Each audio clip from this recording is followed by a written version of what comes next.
Welcome to Rama science world. My dear friends, మీకు నేను ఇప్పుడు చెప్పబోయేది పారలాగ్రామ్ గురించి. పారలాగ్రామ్ దీన్ని మనం తెలుగులో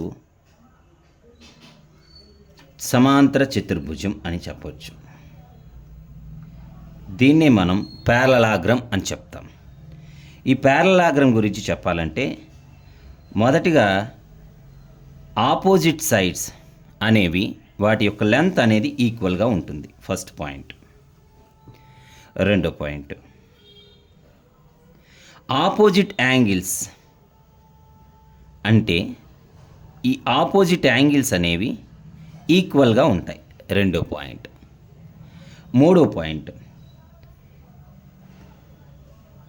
సమాంతర చతుర్భుజం యొక్క డయాగ్నల్స్,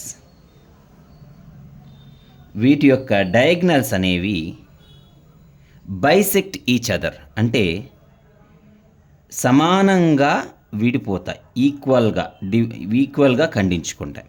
అంటే ఇక్కడి నుంచి ఇక్కడ ఎంత ఉందో డిస్టెన్స్, అక్కడి నుంచి కూడా ఇక్కడికి అలా ఉంటుంది. సో ఇలా మనం ముఖ్యంగా ఈ 3 పాయింట్స్ని మనం చెప్పుకోవచ్చు. మరొకసారి సమాంతర చతుర్భుజం.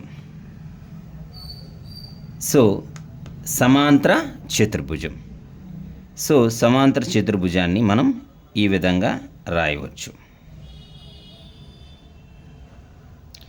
ఈ విధంగా గీయవచ్చు. మొదటిగా సమాంతర చతుర్భుజం యొక్క విషయాల్లో opposite angles, pair of opposite angles equal లేదా పెయిర్ ఆఫ్ ఆపోజిట్ సైడ్స్ అనేవి ఫస్ట్ ఈక్వల్గా ఉంటాయి. రెండో పాయింట్, ఆపోజిట్ సైడ్స్ అంటే ఇది మరియు ఇది. రెండో పాయింట్, ఆపోజిట్ యాంగిల్స్ కూడా ఈక్వల్గా ఉంటాయి. ఇక్కడ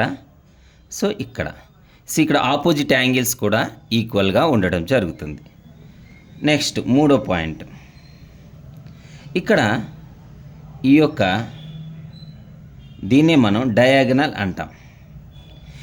ఈ డయాగనల్ అనేవి ఒకదానితో ఒకటి బైసెక్ట్ ఈచ్ అదర్, ఈ విధంగా మధ్యగా సమానంగా ఖండించుకుంటాయి అన్నమాట.